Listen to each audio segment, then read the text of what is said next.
Baik,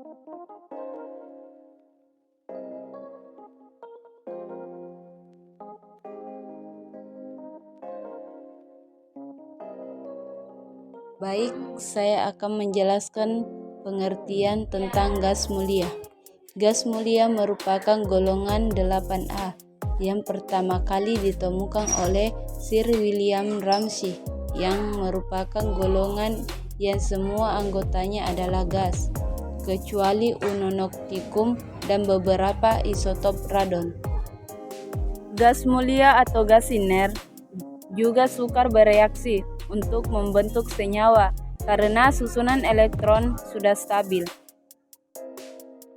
Adapun anggota gas mulia diantaranya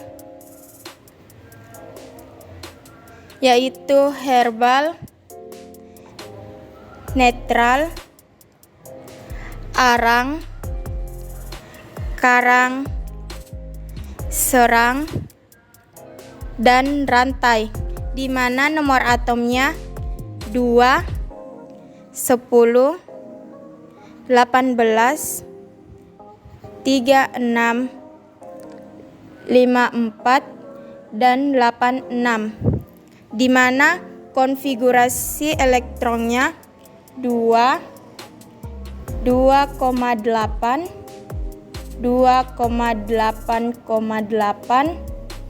2,8,18,8, 2,8,18,18,8, 2,8,18,8.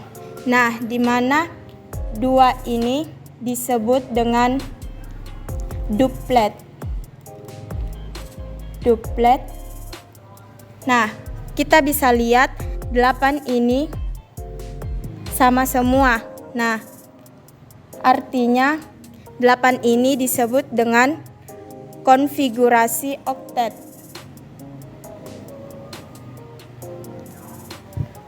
Nah, inilah yang menyebabkan dia disebut dengan konfigurasi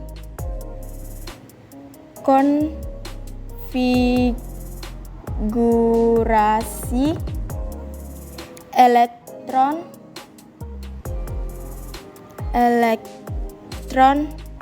stabil.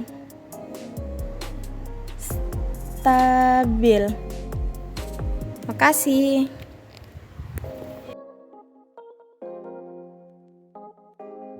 Selanjutnya, saya akan menjelaskan sifat-sifat gas mulia. Sifat-sifat gas mulia yaitu: yang pertama, energi ionisasi sangat tinggi, sehingga sukar melepas elektron.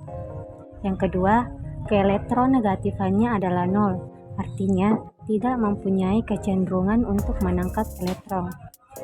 Yang ketiga, kerelatifan gas mulia sangat rendah. Makin besar jari-jari, maka energi ionisasinya makin kecil, sehingga semakin relatif dan mudah membentuk senyawa. Yang keempat, semakin ke bawah kerapatan dan titik didih semakin tinggi. Yang kelima, semua gas mulia terdapat di udara, kecuali radon, dilambangkan sebagai Rn, hanya terdapat sebagai isotop radioaktif. Yang keenam, gas mulia yang banyak di jagat raya adalah helium, sedangkan yang banyak di atmosfer udara adalah argon. Selanjutnya saya akan menjelaskan kegunaan gas mulia. Yang pertama ada helium. Fungsinya adalah sebagai pengisi balon udara atau bisa juga pengisi bola lampu pijar campuran dengan gas hidrogen untuk menyelam. Yang kedua ada neon. Neon berfungsi sebagai cairan pendingin pada reaktor nuklir. Yang ketiga ada argon, yang dimana fungsinya adalah sebagai pengisi bola lampu listrik atau yang biasa kita sebut dengan bohlam, dan digunakan dalam bidang fotografi. Yang keempat ada krypton, di mana fungsinya adalah digunakan untuk bidang fotografi tapi dalam kecepatan tinggi. Selanjutnya ada xenon. Xenon fungsinya membius pasien dalam proses pembedahan dan bisa menghasilkan cahaya terang pada lampu blitz. Dan terakhir ada radon. di mana fungsinya sebagai sinar yang dipancarkan dapat digunakan dalam terapi penyakit kanker. Terima kasih. Baik, saya akan menjelaskan pengertian halogen. Halogen merupakan unsur golongan 7A yang sangat reaktif karena hanya membutuhkan satu elektron terluar untuk menjadi stabil. Nah, sama seperti golongan 1A yang hanya perlu melepas satu elektron terluarnya. Makasih. Berikutnya, saya akan menjelaskan sifat-sifat halogen. Yang pertama itu, keelektronegatifannya sangat tinggi atau mudah menangkap elektron. Yang kedua, mudah mengalami reduksi oksidator atau sangat kuat.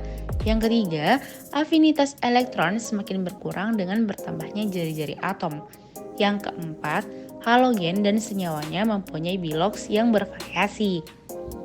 Contohnya HClO4, HClO3, HClO2, HClO, dan HCl.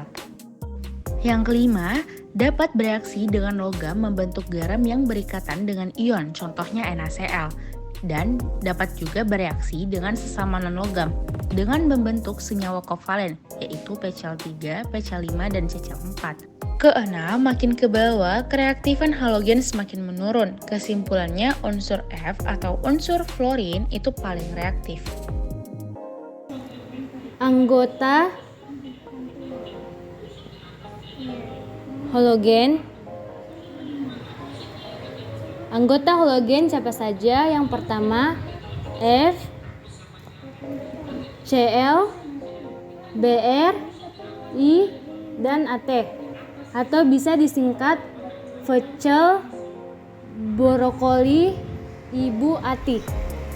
F memiliki nomor atom 9, Cl memiliki nomor atom 17, Br memiliki nomor atom 35, I memiliki nomor atom 53, dan At memiliki nomor atom 85.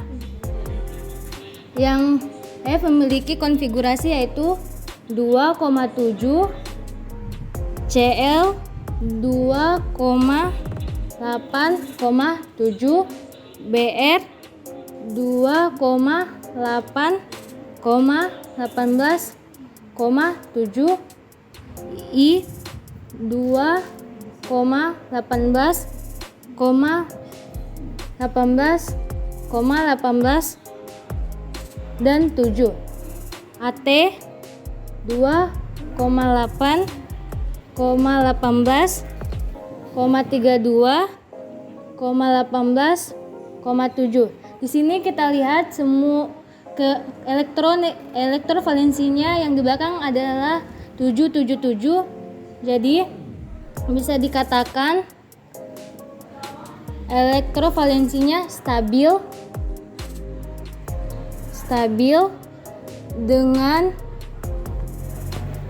dengan cara menangkap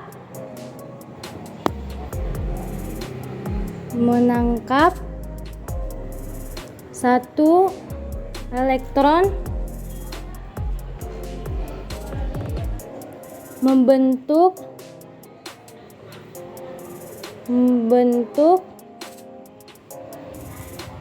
ion negatif yaitu F-, Cl-, Br-, I-, dan At-. Ini adalah ion negatif. Selanjutnya saya akan membahas tentang halogen berwujud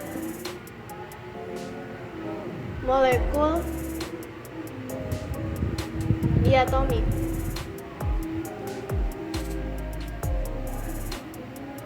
Diatomik berarti dua atom.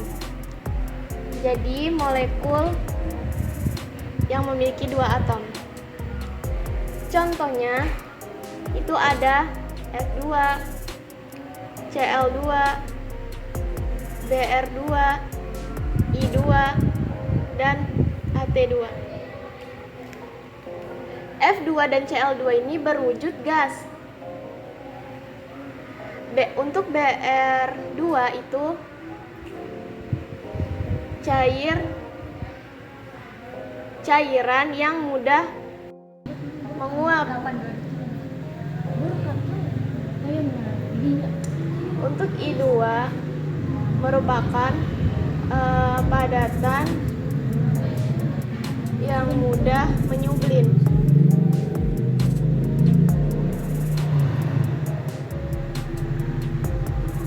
Nah, untuk KT2 itu sama padatan. Dari sini dapat kita simpulkan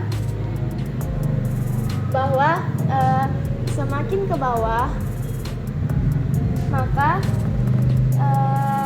titik didih semakin besar. Titik didih semakin besar. Nah, untuk F2, Cl2, Br2, dan I2, AT2 tidak termasuk. Itu semakin ke atas, oksidatornya semakin kuat.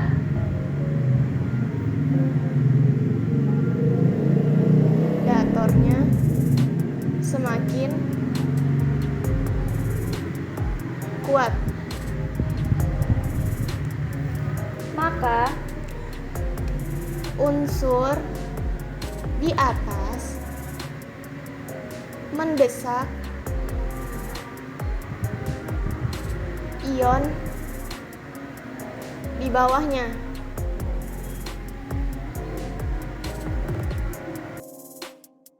Nah, untuk lebih jelas saya akan memberikan sebuah contoh. Di sini ada F2 ditambah KCl. Nah, di sini F2 itu termasuk dari unsur.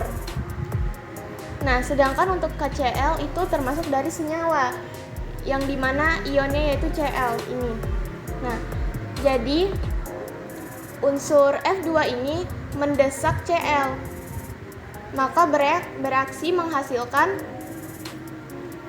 Kf ditambah Cl2 yang tadinya F2 ini berdiri sendiri sekarang memiliki pasangan menjadi senyawa.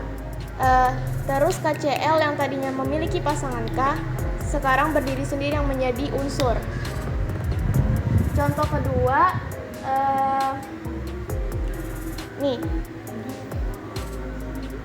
Cl2 ditambah Kf, itu kita lihat ini yang unsurnya itu kan Cl2 ini. Nah, sedangkan Kf itu kan di atas, dia tidak bisa bereaksi karena dia tidak mendesak ke atas, karena seharusnya kan atas ke bawah.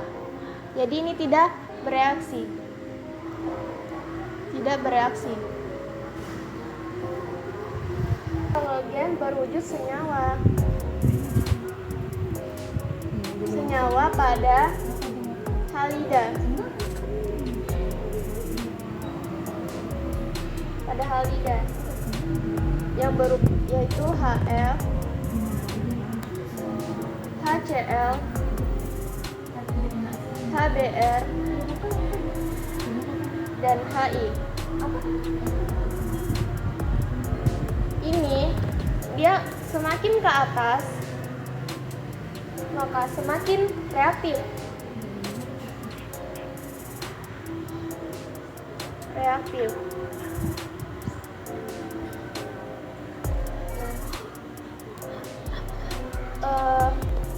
Kita tulis lagi Hf, HCl, HBr,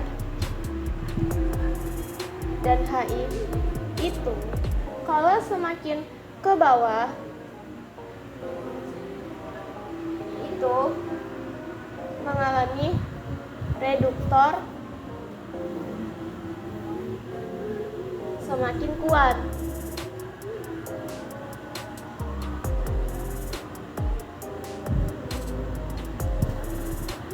Asam semakin kuat.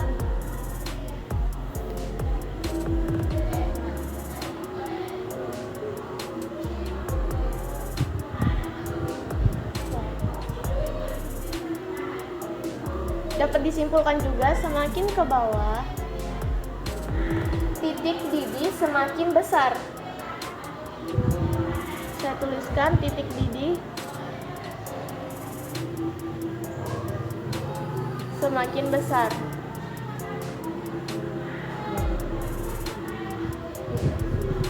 Semakin besar.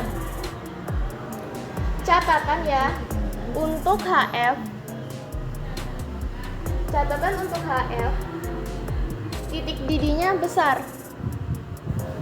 Titik didih besar atau terbesar.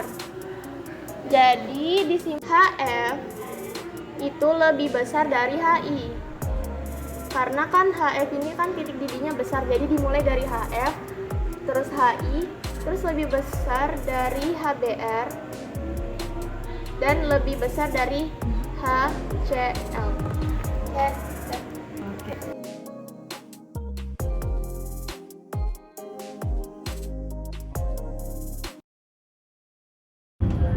36, 54 dan 85.